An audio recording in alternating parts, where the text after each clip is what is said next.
L'idée aujourd'hui, c'est tous ensemble. D'ailleurs, le slogan de la journée, c'est tous ensemble dans le même bateau. On voulait que les parents puissent apprendre des choses nouvelles sur la dyspraxie et que les enfants en fait, passent du bon temps là, avec cette équipe d'animation.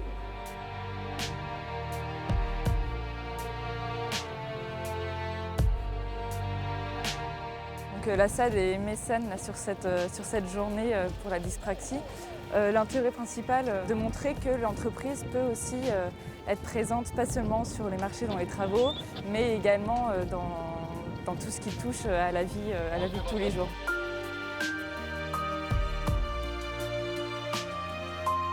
On sait bien que les parents sont, je dirais, le pivot de l'affaire, le cœur de l'affaire. Donc le fait qu'ils s'associent et qu'ils organisent des journées comme ça, c'est fondamental, je dirais. À la fois pour les enfants, mais aussi pour nous, pour les professionnels, pour faire avancer les choses, aussi au niveau des pouvoirs publics. Donc c'est des journées très importantes.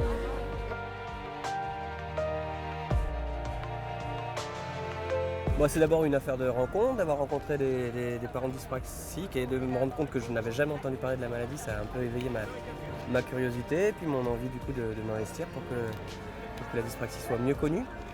Et voilà, c'est aussi une aventure un peu humaine.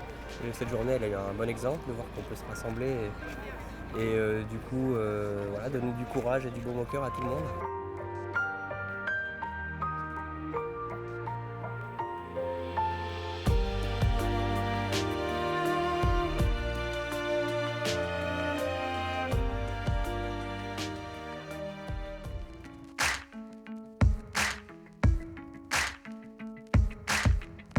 Nous sommes à H2O à Rouen. Ici, des parents de dyspraxiques sont réunis autour de professionnels de cet handicap. Une journée d'information, de débat et de loisirs pour favoriser les échanges et mutualiser les compétences.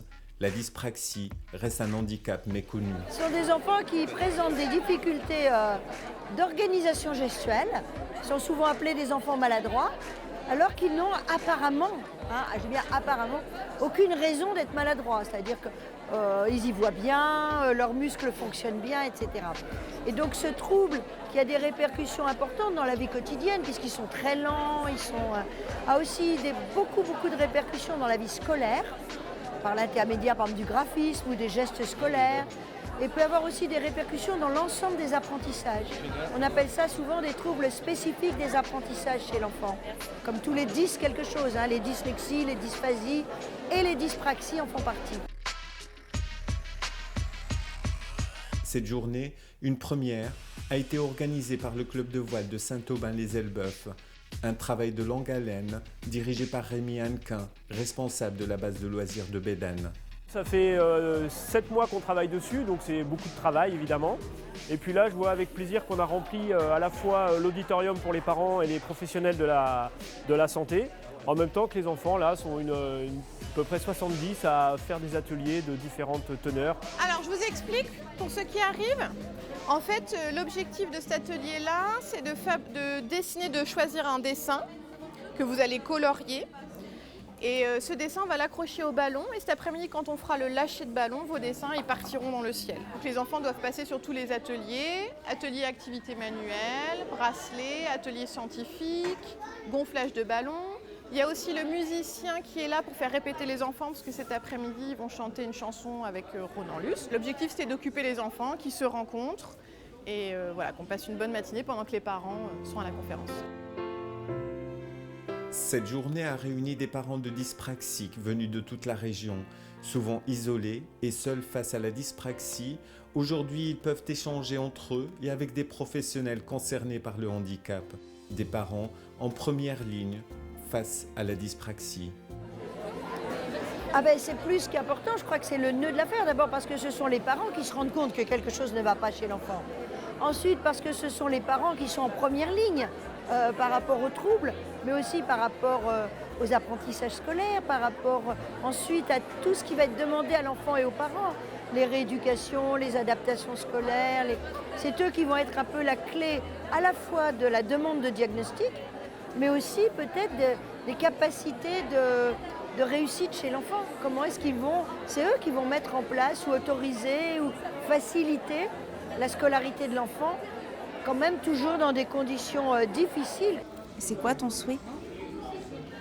Je Je sais pas. Tu ne sais pas. Je suis avec Édouard là. Il se cache derrière moi, Édouard. Allez, va accrocher ton mot, Édouard. Alors là, il y a Clémence, 13 ans et demi. J'aimerais avoir des amis. Quand je lis ça, c'est émouvant parce que les enfants dyspraxiques en général ont très peu d'amis.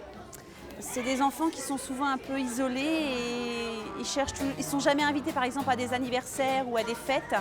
Et puis là, quand on voit ça, ça témoigne bien un peu leur isolement. Mais ces mots, ils sont très émouvants.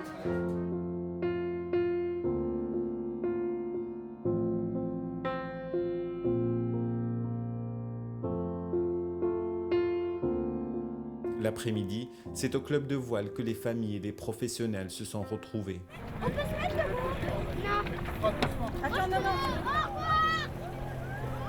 Déjà, c'est qu'ils passent un bon moment, qu'ils découvrent ce support qui est assez magnifique, c'est-à-dire utiliser le vent pour se déplacer sur l'eau, c'est quand même génial, tout en sécurité. C'est-à-dire que là, on a adapté des bateaux qui sont des bateaux de compétition, mais avec des voiles qui nous permettent de naviguer dans toutes les conditions de sécurité. Les enfants on parle toujours de rééducation, de complications, de médecins. Là aujourd'hui, voilà, ils font de la gym, ils font des roulades, ils font du bateau, ils profitent des loisirs. Et je pense que ce sont souvent des enfants à qui les loisirs sont en fin de journée quand on a fait tout le reste, c'est-à-dire l'école, les rééducations. Et en fait, je pense qu'aujourd'hui, il faut vraiment qu'ils profitent de ces loisirs et puis que petit à petit, on réinvestisse les loisirs dans le quotidien. Ce sont des enfants comme les autres et il faut qu'ils s'amusent.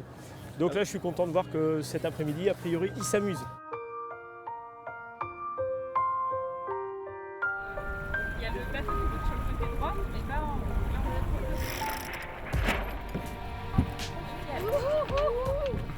Il y a des belles sensations. Je suis de la société SAD et on a fait quelques cours de voile parce que je ne connaissais pas la voile. Pour cette journée, un grand partage d'émotions avec plein d'enfants. On s'est bien amusé depuis ce matin. Ils nous ont raconté un petit peu leurs envies, leurs émotions, leurs difficultés aussi. Et c'est vrai que moi je ne connaissais pas d'enfants dyspraxiques et j'ai appris à les connaître. là, on voit la voile. Ça fait bizarre. On a même pensé, mais c'est marrant. Mais j'ai la même sensation que lui. Ça fait bizarre. Bah, je tire la voile. Super. Je vais passer à la télé, moi. Oui, faut faire de fourrada. Faut faire de fourrada.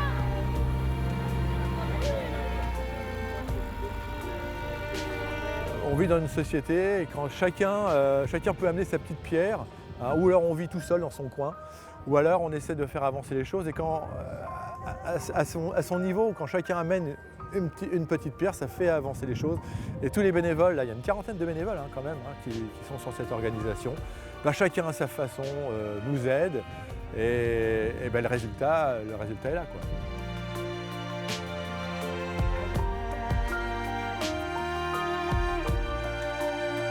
D'un point de vue humain, c'est simplement touchant aussi, ça revigore aussi de voir des gens qui se bougent et de voir qu'une après-midi comme ça peut donner aussi beaucoup de plaisir à tout le monde, on voit que tout le monde a le sourire, c'est vraiment super sympa.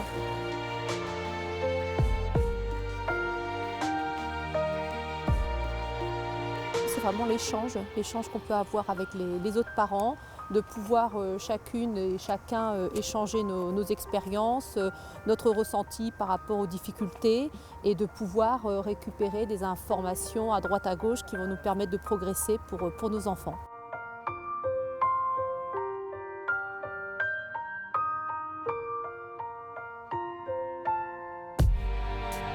J'ai une double satisfaction parce qu'au niveau professionnel, il fallait que je l'organise, mais j'ai la satisfaction aussi d'un papa qui voit que la cause de sa fille aujourd'hui est mise en avant, tout simplement. Et pouvoir lier à la fois du temps professionnel pour essayer de faire avancer des problèmes familiaux, c'est double bonus pour nous aujourd'hui de pouvoir accumuler ces deux satisfactions. 10, 9, 8,